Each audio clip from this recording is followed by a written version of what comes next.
പറയുന്നത് ഞാൻ സ്വന്തമായിട്ട് അഭിനയിച്ച് തിരക്കഥ എഴുതി സംവിധാനം ചെയ്ത് ഷോർട്ട് ഫിലിമുകൾ ചെയ്യുന്ന ആളാണ്.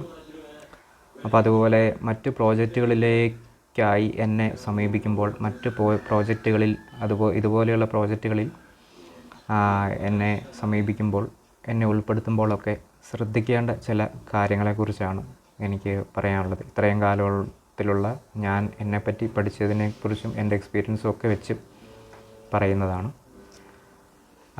അതായത് ആദ്യമായിട്ട് അതിൻ്റെ കഥ ചുരുക്കി എന്നോട് പറയുക എന്നുള്ളതാണ്. അത് മുഴുവൻ സ്ക്രീൻ പ്ലേ ഒന്നും എനിക്ക് വായിക്കണമെന്ന് തൽക്കാലമില്ല. ഏറ്റവും ചുരുക്കി ആശയം പറഞ്ഞാൽ മതി. ഇന്നതുപോലെ കഥ പോകുന്നു, ഇന്നത് സംഭവിക്കുന്നു, ഇന്ന രീതിയിൽ അവസാനിക്കുന്നു എന്നുള്ളത് ഒരു ചെറിയൊരു വിവരണം. അപ്പോൾ അതായത് ആ കഥയുടെ ഒരു ഭാവം മനസ്സിലായി കാണുമല്ലോ. അപ്പോൾ അതെന്നെ അറിയിക്കുക എന്നുള്ളതാണ്. രണ്ടാമത്തെ കാര്യം എന്ന് പറഞ്ഞു കഴിഞ്ഞാൽ ഇതിൻ്റെ സംവിധായകനാണല്ലോ കമാൻഡിങ് പവർ. സംവിധായകൻ തീർച്ചയായിട്ടും സംവിധായകനുമായിട്ട് എനിക്ക് സംസാരിക്കണം. കാരണം സംവിധായകൻ എന്നെ ഇഷ്ടപ്പെട്ടെങ്കിൽ മാത്രമേ ഉള്ളൂ ആ പ്രോജക്റ്റ് എനിക്ക് ഭംഗിയായിട്ട് ചെയ്തു കൊടുക്കുവാൻ സാധിക്കത്തുള്ളൂ. സംവിധായകന് താല്പര്യമില്ല, ഏതെങ്കിലും വിധത്തിൽ എന്നെ ഉൾപ്പെടുത്തേണ്ടി വന്നതാണെങ്കിൽ ആ പ്രോജക്റ്റ് കുളമാവും. കാരണം സംവിധായകൻ്റെ മനസ്സിലുള്ള പോലെ പെർഫോം ചെയ്യാനായിട്ട് പറ്റില്ല.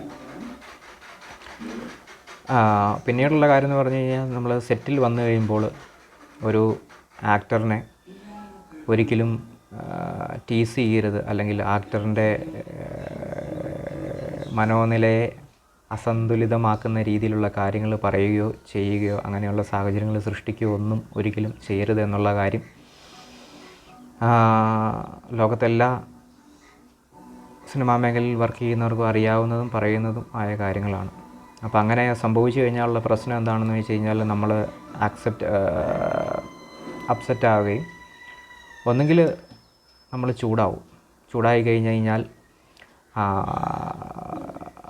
നമുക്ക് ചുറ്റുമുള്ള സഹപ്രവർത്തകരുമായിട്ടെല്ലാം നമ്മൾ പിണങ്ങേണ്ടി വരും. അപ്പോൾ അത് നമ്മുടെ പ്രോജക്റ്റിനെ ബാധിക്കും, നമ്മളെയും ബാധിക്കും. ഇനി അതല്ലെങ്കിൽ ചൂടാകാൻ പറ്റുന്ന അന്തരീക്ഷം അല്ലെങ്കിൽ നമ്മൾ അപ്സെറ്റ് ആവും. രണ്ടും ഒരേ കാര്യം തന്നെയാണ് സംഭവിക്കുന്നത്, രണ്ട് വിധത്തിലാണെന്നുള്ളതേ ഉള്ളൂ. അപ്സെറ്റായി കഴിഞ്ഞ് കഴിഞ്ഞാലും ആരുമായിട്ട് പിണക്കമൊന്നും ഉണ്ടാകത്തില്ല, പക്ഷേ പ്രോജക്റ്റ് നന്നായിട്ട് ചെയ്യുവാൻ സാധിക്കത്തില്ല, പ്രോജക്റ്റിനെ അത് ബാധിക്കും. അപ്പോൾ ഒരു ആക്ടർ എപ്പോഴും എന്ന് വെച്ച് ആരും തലയിലെടുത്തുകൊണ്ട് കൊണ്ട് നടക്കണം എന്നുള്ളതല്ല. കാര്യം മനസ്സിലായി കാണുമല്ലോ. ഇത് പൊതുവെ എല്ലാവർക്കും അറിയാവുന്നതും എല്ലാവരും സൂക്ഷിക്കുന്നതുമായ കാര്യങ്ങളാണ്. അപ്പോൾ അത് ഞാൻ പറഞ്ഞതേ ഉള്ളൂ. അപ്പോൾ ഇതാണ് ഇങ്ങനെ. കാരണം എന്താണെന്ന് വെച്ച് കഴിഞ്ഞാൽ എന്നെ സംബന്ധിച്ച് ഒരു കാര്യമുള്ളത്, ഞാൻ സംവിധാനം ചെയ്യുന്ന ആളാണ്, അഭിനയിക്കുന്ന ആളാണ്, സ്ക്രീൻ പ്ലേ എഴുതുന്ന ആളാണ്. അപ്പോൾ ഒരു സിനിമയുടെ പ്രധാന കാര്യങ്ങൾ മുഴുവൻ കൈകാര്യം ചെയ്യുന്ന ഒരാളാണ് ഞാൻ. അപ്പോൾ ഏതെങ്കിലും ഒരു സംവിധായകൻ എന്നെ ഒരു പ്രോജക്റ്റിലോട് ഉൾപ്പെടുത്തിയതിന് ശേഷം അയാളുടെ ഇഷ്ടത്തിനനുസരിച്ചുള്ള ഒരു നിലവാരം ഞാൻ പുലർത്തിയില്ല, എന്നെ ഉൾപ്പെടുത്തിയത് കൊണ്ട് ആ പ്രോജക്റ്റിനൊരു ക്ഷതം സംഭവിച്ചു എന്ന് ഒരു സംവിധായകൻ അഭിപ്രായപ്പെട്ട് കഴിഞ്ഞാൽ, അങ്ങനെ ഒരു ലാഞ്ചന സംവിധായകൻ്റെ മുഖത്ത് ഞാൻ സെറ്റിലുള്ളപ്പോൾ കണ്ടു കഴിഞ്ഞാൽ അത് എനിക്ക് ഭയങ്കര സങ്കടകരമായൊരു കാര്യമാണ്. കാരണം ഞാൻ അഭിനയിക്കുന്ന ഒരാളാണ്, ഒരു നടനാണ്, ഒരു സംവിധായകനാണ്, ഒരു തിരക്കഥാകൃത്താണ്. എനിക്ക് ആ സംവിധായകനോട് ഒരു എക്സ്ക്യൂസും ഇല്ല. അപ്പോൾ ആകെ എനിക്ക് ചെയ്യാൻ പറ്റുന്ന കാര്യം എന്ന് പറഞ്ഞു കഴിഞ്ഞാൽ, എനിക്ക് ചെയ്യാൻ പറ്റുന്ന കാര്യം എന്നുള്ളതല്ല, എനിക്ക് ചെയ്യാൻ പറ്റുന്ന കാര്യം എന്ന് പറഞ്ഞു കഴിഞ്ഞാൽ ഏതൊരു സംവിധായകനായിക്കോട്ടെ അയാൾക്കൊരു പുതിയ കാലത്തെ പുതിയ സബ്ജക്റ്റ് അവതരിപ്പിക്കണം എന്നുണ്ടെങ്കിൽ എന്നെ സമീപിക്കുക. ഞാനെന്ന് നോക്കുമ്പോൾ പുതിയൊരു ആക്ടിങ് ശൈലിയുള്ള ആളാണ്, മൊത്തത്തിൽ പുതിയൊരു ശൈലിയുള്ള ആളാണ്, അത് മറക്കരുത്. അപ്പോൾ ഒരിക്കലും നമ്മൾ കണ്ട് ശീലിച്ച ഒരു ഭാവങ്ങളും കാര്യങ്ങളും ഒന്നും ആയിരിക്കത്തില്ല എന്നിൽ നിന്നും ഉണ്ടാവുക. അത് പ്രത്യേകം ശ്രദ്ധിക്കണം. ഞാൻ മറ്റൊരാളെപ്പോലെ ആകാനും ശ്രമിക്കാറില്ല. എനിക്ക് എൻ്റെ ഒരു സ്വത്വമുണ്ട്, അതിൽ നിന്നുള്ള അഭിനയമാണ്. എല്ലാവരും അങ്ങനെ തന്നെയാണ്. മറ്റൊരാളായി മാറി എന്നൊക്കെ പറഞ്ഞ് ചുമ്മാ ബെഡായി അടിക്കുന്നത്. ഞാൻ ആ കാര്യമൊന്നും ഇപ്പോൾ ഇവിടെ പറഞ്ഞ് കുളവാക്കുന്നില്ല. അപ്പോൾ അതിനെക്കുറിച്ചൊക്കെ പിന്നീട് സംസാരിക്കാം. അപ്പം അതാണ് ഏതെങ്കിലും ഒരു സംവിധായകന് ചുരുക്കി പറയുകയാണ്, ഏതെങ്കിലും ഒരു സംവിധായകന് ഒരു സബ്ജക്റ്റ് ലോകത്തോട് പറയണമെന്നുണ്ടെങ്കിൽ എന്നെ സമീപിക്കുക. ഞാനത് സംവിധായകൻ്റെ നിർദ്ദേശപ്രകാരം ലോകത്തിന് മുന്നിൽ അവതരിപ്പിക്കുന്നതായിരിക്കും. സംവിധായകൻ അത് ഇഷ്ടപ്പെട്ടെങ്കിൽ, സംവിധായകൻ എന്നെ ഇഷ്ടപ്പെട്ട് എന്നെ സമ്മതിച്ച് ആ പ്രോജക്റ്റിൽ ഉൾപ്പെടുത്തി ഞാൻ സംവിധായകൻ ഉദ്ദേശിക്കുന്നത് പോലെ ആ കാര്യം, സംവിധായകൻ പറയുന്ന പോലെ ആ കാര്യം കൺവേ ചെയ്ത് കഴിഞ്ഞാൽ പിന്നെ അതിനുണ്ടായ വിമർശനങ്ങളെ സംവിധായകനൊപ്പം ഞാൻ നിന്ന് നേരിടുന്നതായിരിക്കും. ഞാൻ ചെയ്ത കാര്യങ്ങൾക്കെല്ലാം എനിക്ക് എക്സ്പ്ലനേഷനുണ്ട്.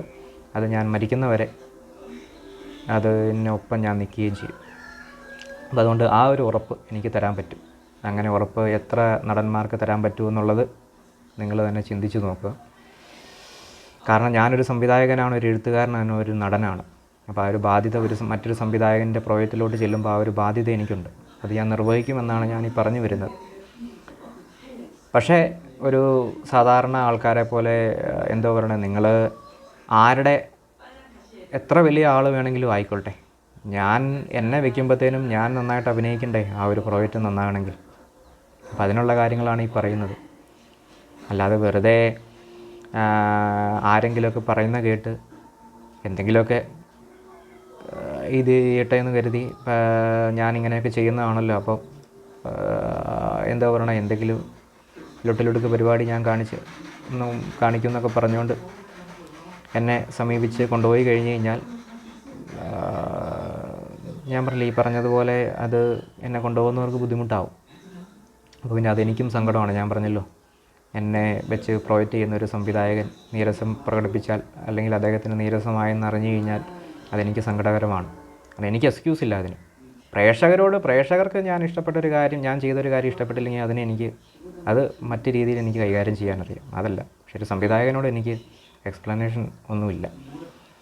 അപ്പോൾ അങ്ങനെ ഇനിയെന്നല്ല, അങ്ങനെ ഒരു സംവിധായകനും എന്നെ കാസ്റ്റ് ചെയ്തതിൻ്റെ പേരിൽ ബുദ്ധിമുട്ടാതിരിക്കാൻ വേണ്ടിയിട്ടാണ് ഞാനീ പറയുന്നത്.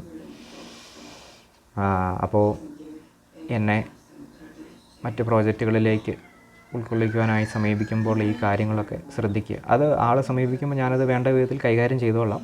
അത് ഞാൻ പറഞ്ഞതേ ഉള്ളൂ. അപ്പോൾ ഈ കാര്യങ്ങളൊന്നും കേട്ട് കഴിയുമ്പോഴത്തേനും താല്പര്യം ആർക്കെങ്കിലും ഈ കാര്യങ്ങൾ കേൾക്കുമ്പോഴത്തേനും ഇവനെ വെച്ചാൽ ശരിയാവില്ല എന്നുണ്ടെങ്കിൽ, ഇയാളെ വെച്ച് കഴിഞ്ഞാൽ ശരിയാവില്ല എന്ന് തോന്നുന്നുണ്ടെങ്കിൽ പിന്നെ ആൾക്കാർക്ക് സമീപിക്കണ്ടല്ലോ. അതിനാണ് ഞാനീ പറയുന്നത്.